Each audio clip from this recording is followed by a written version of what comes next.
What's up, folks? Back with you today, and we are going to talk a bit about the secondary market.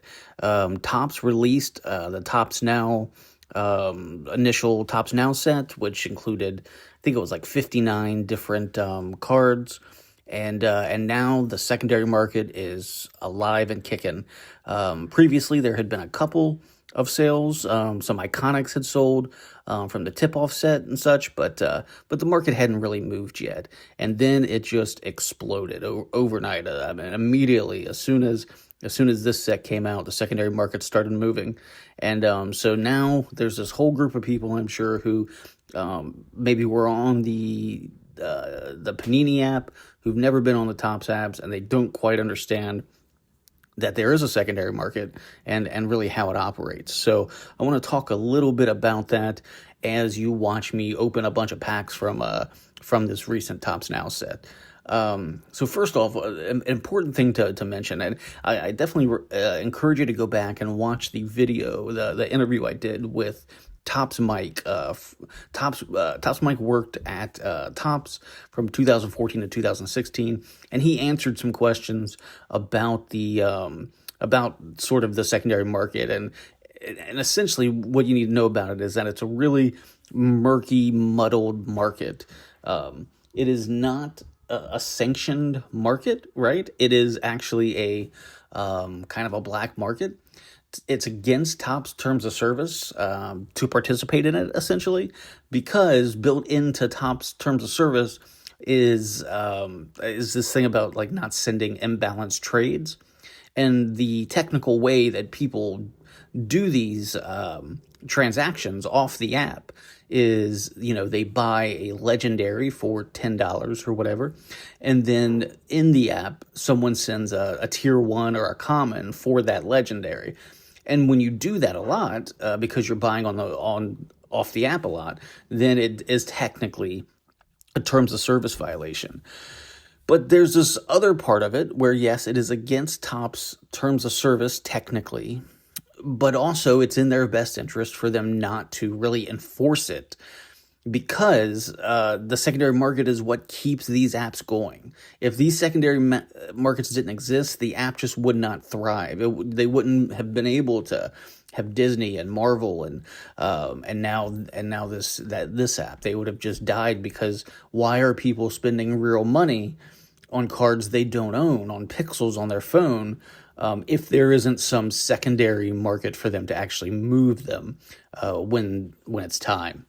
And so that's this gray area that the secondary market exists in that it's technically a violation of Topps terms of service, but it's also in Topps' best interest to sort of turn a blind eye. And for the most part, they do. There are exceptions, and sometimes there are bad actors within the secondary market, and Topps has to change policies or rules to combat those. But for the most part, the secondary market has existed, since 2012, since Bunt launched, and all of the apps have some version of this. And the NBA Collect is just the latest in it. It's important to sort of understand the beginnings of the secondary market. These apps began as daily fantasy apps, essentially, right? It wasn't intended to become this big collector's items type thing where there would be value in it. The value came after it came. Oh, look at that, LeBron James. That's nice. But the value came after the fact, after the apps were launched, in this dedicated community who wanted to get cards that they didn't pull. And it's even more important to have the secondary market today versus in 2012, because players would never be able to get some of these, 101s and 5cc cards of the teams and players they collect, because they can't pull them, and trading for them would be impossible in some situations. So this market emerged that allows users to go into Facebook groups or on eBay and purchase the cards. Those cards are then traded to them after an exchange of money. I do want to talk a little bit about that exchange of money first, because that's important.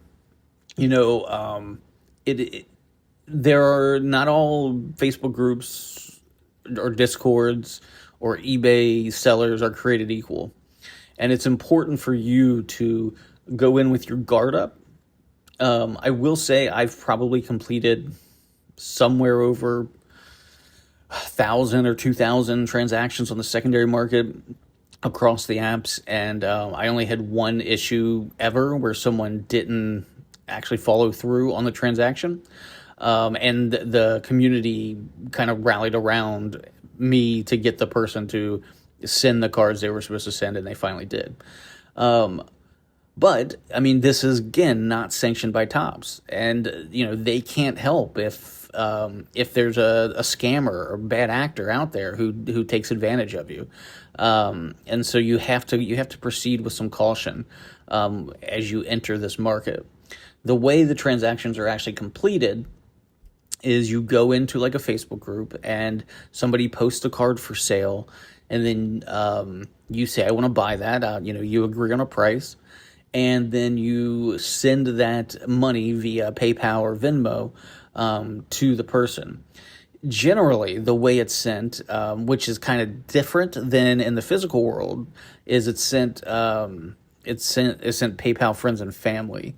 That's important. That is the accepted way to do this throughout all of these digital apps.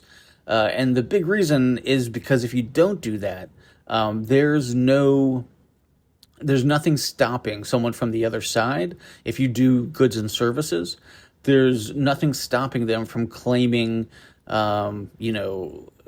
claiming some sort of, they didn't receive the card or something, right? Like, let's say you're selling something and somebody could claim they never received the card and then put in a claim with PayPal or with their bank to get that money back. And so that's why all of the transactions are done via PayPal, friends and family, to protect the seller, essentially, from those types of things happening. There are some great groups that keep lists of scammers, of people who, say they're going to send a card and never do, or say they own an account but they don't. I do encourage you to join the bigger groups that have those sort of lists and mechanisms in place, and to try to do any transactions you do to try to do with the most reputable people in the marketplaces and in the Facebook groups. There, you'll see that there are people that sell every day, and thousands of people have had positive experiences with them, and it would be to their detriment if they didn't actually follow through on the sales. So those are the people that you really want to spend money with. If you ever do find yourself uncomfortable, my advice would be to walk away, to not send money if you feel like someone might come through.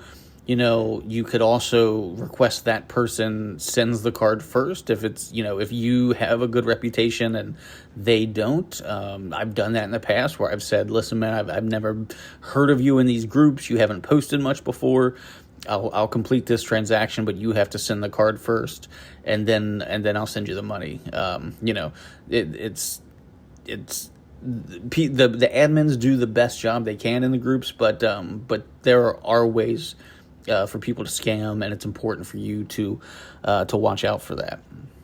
Okay, so with those caveats out of the way, it is important then to talk a little bit about how the market operates.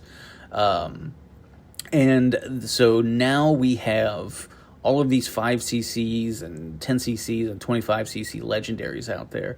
And so far, early in the process, in the first couple of days, we've seen Cooper Flag 5cc sell for, I think, $100 and $200. We've seen a LeBron 5cc sell for $100. We've seen some 25cc SGAs go for around $30 or $40. So that market is actually a little bit higher than what happens on Topps Bund. But I think the prices are a little quote unquote inflated, simply because of, the fact that these are the firsts, in all of these cases, right? It's the first 5cc, Cooper Flag rookie card. It's the first Steph Curry 5cc, and so they're getting a bit of a premium on that front. Going forward, Topps Now is going to be coming out every day for the season, and or maybe every week, depending on how they decide to run these. But there's going to be plenty more 5cc Cooper Flags and Stephen Currys.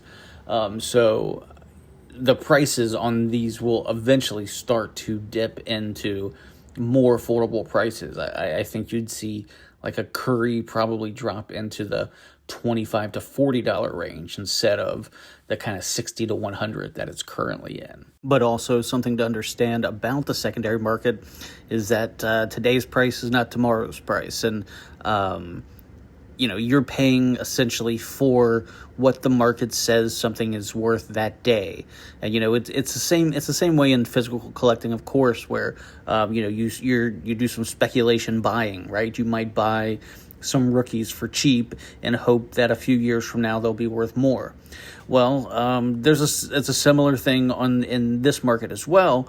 However, there's also, the opposite is also true, where cards come out, and because of awards and things like that, they might actually have their most value in the opening hours and days that a set releases, and then over time it decreases in value.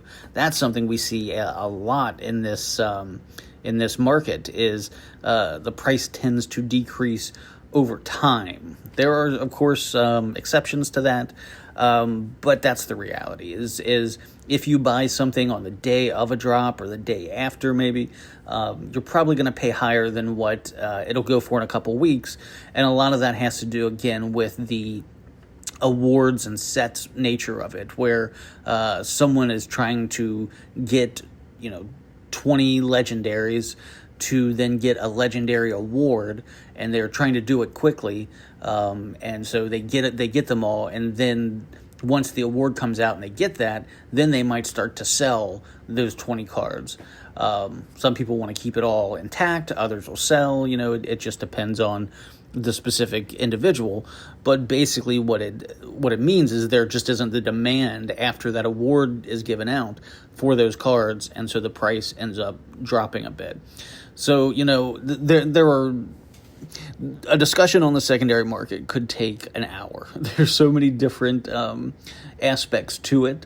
There are people, there are flippers, is what we call them, who exist on the secondary market, who basically buy accounts from people for a set price, let's say $1,000, and then they break down the account for parts to everybody in the community, and they end up making $500 or $400 or $1,000 on that account in the process of breaking it down. And you'll see these people posting every day, and so these people actually make a profit doing this, right? There's money to be made doing this. It's just buying it at the right price. In all cases, something to understand is that there isn't a price guide at all. It's all we're setting the market. The number, the price that we're willing to accept is is what the price guide is. And so if you're selling, it's on you to set that market. And if you're desperate to get money back because you spent too much on the drop or something, and so you keep lowering your price, then the value of the card is going to get lower and lower. If you have the ability to wait for a couple of weeks or something for a card to sell, then that changes the dynamic. Currently, for instance, for me, I've got a 10cc LeBron James. And because of sort of Topps bunt prices, which is sort of how people are basing they're starting out basing their offers in this market, off of sort of how things work in Topps bunt, I'm getting offers of I've seen 15, 25, 30 for this LeBron James, and I'm not comfortable getting rid of it at that price. To me, I feel like it's his first legendary. It's a really cool card. It's celebrating 23 years in the league and such, and it's the only 10cc of him in the app right now. And to me, I want $80 to $100 for that card if I'm going to move it, and so I keep turning down the numbers. Now, maybe in 2 years, maybe in 2 months, I'll regret that, and maybe the card will consistently sell for $15 to $25, or it could also, people could agree with me, there's so many LeBron James collectors, and the card will get locked up by 8 accounts who don't want to move it because they collect all LeBron James cards, and mine will be one of 1 or 2 that actually can be sold because he's not someone I PC. And at that point, someone will pay the $100 because they need or want the card. So you see, what I'm trying to get at here is that it's on us to determine it. There's not a Beckett price guide that's going to say that. We've even seen in the last week with the uncertainty of the market, massive differences. I think a 5cc Cooper flag sold for $100, and then the next day it sold for $200. And so you're going to see these kinds of things, especially early on, as the market starts to kind of work itself out. Again, I just wanted to give a little bit of an introduction into the market and how it operates here. Again, we could talk for an hour about all the ins and outs of it, and maybe I'll do some additional videos where we really break into each specific section of it. But for now, let's leave it here. If you have questions, comments, things I maybe didn't cover in this one that you want me to cover in the next video, leave them below. Don't forget, like, subscribe, all that stuff. I think we're 2 subscribers away from 100. So we're, you guys have given me some great support, and I really appreciate it. And we just want to keep these numbers going up and up. And really appreciate it. I'm sure you'll hear from me one more time before Thanksgiving. But if not, have a great Thanksgiving, and we'll talk to you all very soon. Actually, I'm back from the future. I just had the craziest thing happen. You'll notice that at some point I stopped opening packs and I start sending trades because I realized I didn't have quite enough video and too much audio. And so I added some video of me sending trades. Well, while I was doing that, I get in this offer on the LeBron James we're just talking about, the 10cc James that I was saying I valued at about $100 and just can't bring myself to get rid of just yet. And then this offer comes through, and my goodness, this guy just crushed it here with this offer. This SGA, Cat, Jokic, Westbrook, Flag rookie, Ace Bailey rookie, Dylan Harper rookie, Cedric Howard rookie, and then the VJ Edgecombe 99cc rookie. It's probably about $165 in cards for a card I consider to be about $100 card. So, the math says I should take it. But what it comes down to is, and here you see I almost accepted it but I had to just think about it. It comes down to this question of, do you want the 1 really great card or the 9 pretty good cards? I'm sure I can do something with this SGA and flip it into a 5cc or 10cc rookie of some type that I really collect. So there's that to consider as well.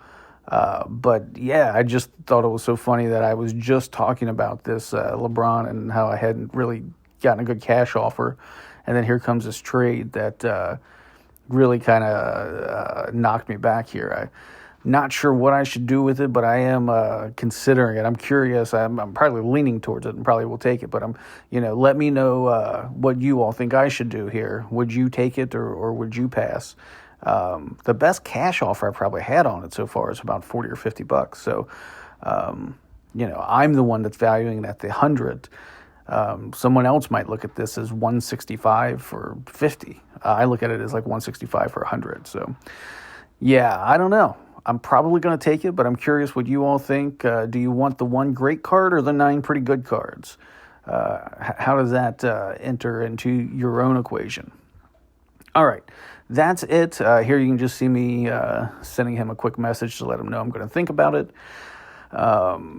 You don't forget, comment, leave any questions below. Make sure to like and subscribe. And we'll talk again very soon. Bye, everybody.